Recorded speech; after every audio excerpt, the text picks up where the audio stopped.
Hi, this is Adisha Brown, and today we are discussing an idea that I came up with in efforts to collaborate with teachers around the world via the Teachers Guild or teachersguild.org, which is a program supporting our First Lady Michelle Obama's Reach Higher initiative in efforts to help students get to and through college by creating programs, processes, and tools that we can implement within the classroom and also have it a little bit different than the normal class or typical classroom setting, which makes it for a more interesting environment at times.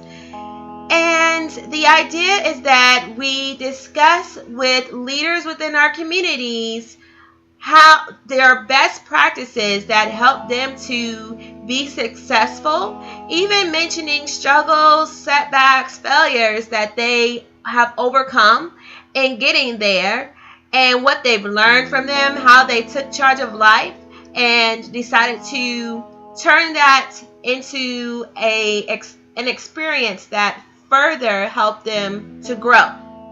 I feel that students need this type of leadership, mentorship within life, especially in the teenage years, because their bodies are changing, and due to that, they are feeling insecure about themselves. They're more impressionable, not to mention just learning new aspects of life that involve various people that have different ideas, and being able to still come to terms with those ideas while being themselves is something that I find that's hard for everybody, not even just at that age. Just knowing who you are, knowing what you want, knowing your focus, what your passion is, and learning that early can help people to develop confidence. And one way in which we do that is through exercise. Tackling workout challenges helps to motivate you. It helps to build your confidence within your body. And thereby, once you tackle that physically, you're more apt to tackle other challenges in life, such as tests or answering questions in the classroom, or being prepared for an interview or an internship and so forth.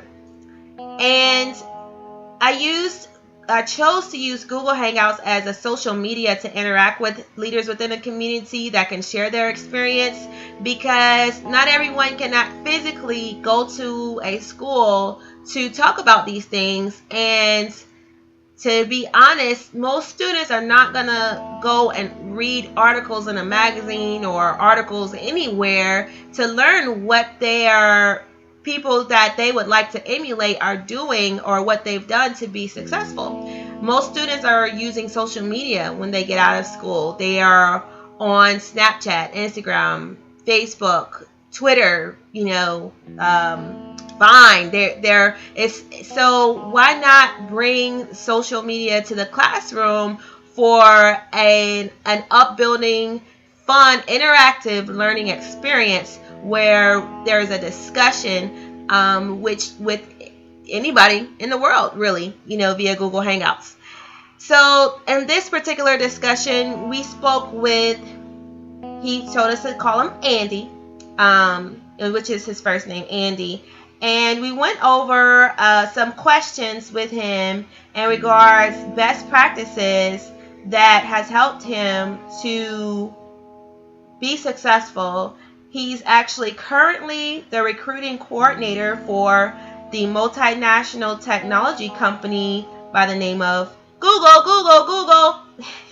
So we had a chance to speak with them, and the students were very inspired. They were excited to learn of different things that he does and how they relate. We introduced the students, and we talked about the student's favorite subject and the students, we just listed the student's favorite subject and student's favorite exercise before getting to this discussion. And then Andy answered these 4 questions in particular. Number 1, Andy, as a recruiting coordinator at Google, what would you say are the top 3 aspects of your life that have contributed to your landing the successful position as recruiting coordinator with the leading multinational technology company? Question number 2. Mr. Andy, we know that as a professional there is study involved. How much of a role do you feel continuing education plays with regard to your work? Number 3. When gaining success, many have experienced failures along the way. Andy, can you give us an example of a situation involving your career that you had to endure a failure or a setback, which you feel you had to accept responsibility, be the boss, and as a result, it has helped you take charge of life? And finally, Andy, we all have techniques that best prep us for tests, dealing with the work week, and daily functionality. Name 3 best practices, at least one of which involves physical movement, and which you could possibly use to help a student's confidence to remain focused that can be done weekly when preparing for such a career. And Andy gave us, I'm just going to summarize what Andy said, and some of the things that helped him and in getting to where he is and actually just being successful, period, was going to New York University and doing several internships. And also, he feels that continuing education is a critical part of life and career because he still continuously studies his craft, and he studies other companies to see what they are doing to make sure that he can stay abreast of being the best at his particular position and furthering his company as best as he can to have that competitive edge, continue to have that competitive edge. Also, Andy didn't really quote this experience as a failure. He had a more of a optimistic way of turning it into a learning experience, where he said that he was mentoring students who just weren't engaged with what he had to say. So his thing was his solution was to find out what students are interested in first. That way students can be tailored, or you can tailor your program to meet their needs. And some techniques that he uses to help in dealing with day-to-day life, struggles, work, different things like that.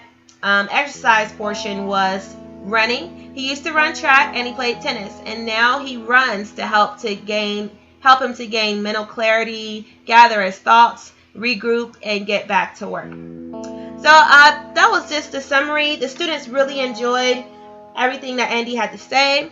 As you can see in the video, they're kind of coming up and talking to Andy throughout. They're kind of coming up, taking turns.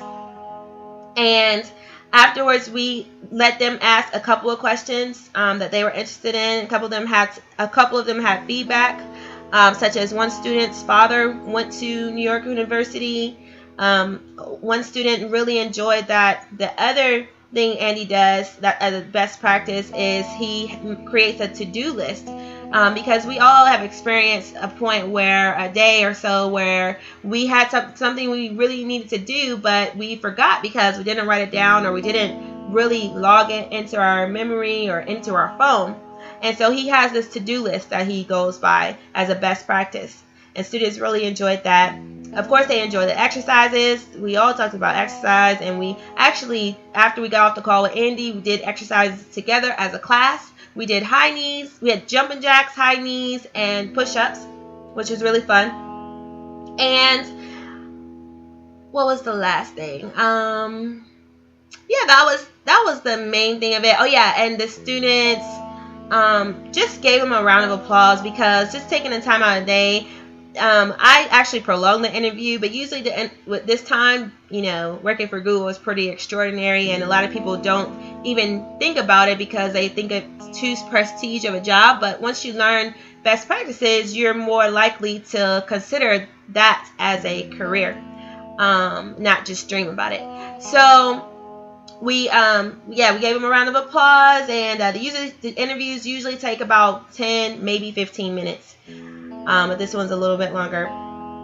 So, all in all, again, the focus is to get together to create programs, processes, and tools. And I feel like using this social medium as a platform is a tool that any school can take advantage of within the classroom if they have a computer. They have, usually schools these days have PCs in the classroom. You can hook them up to the projector. That's what we did, so the students were able to see them on the big screen on the projector, and and interact with him. So it was very fun. It was a learning experience, and it was a motivational tool that students were able to see, and that really helped them to grasp the idea of going to college, to help them to get in a practice of work and not being required to work, but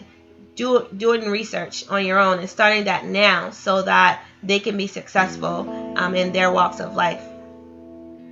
Thank you for taking the time to share in this demonstration of what a Google Hangouts one would look like in the classroom. I do have a couple of other videos that I will be posting with different views, and I'm going to use sound from some other videos so you can actually hear what the speakers are saying. And it won't be just me kind of putting things in my words, but based off of what they said. But you can, feel like a little bit more like you were there by hearing them speak as well. So that is my next area of focus for the next Google Hangouts video that I'm going to put up on YouTube.